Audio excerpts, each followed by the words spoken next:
Hello, in this video I'm gonna show you how to turn on or off low data mode on an iPhone. Low data mode will, when enabled, will reduce data usage, but may make your internet slower. So if you want to make it faster and you are not worried about your data usage, then you can go to Settings. And you can either set the low data mode for Wi-Fi or for mobile data. I'm gonna show you both of them. The first one is for Wi-Fi.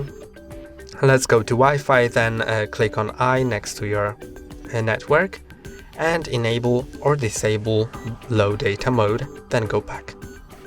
Now for mobile data, go to Mobile Service, then go to Mobile Data Options, Data Mode, and you can set it to allow more data on 5G, so it's gonna use the most data it can. You can set it to standard or to low data mode, which will reduce the mobile data usage. That's all for today. Don't forget to like and subscribe. See you next time.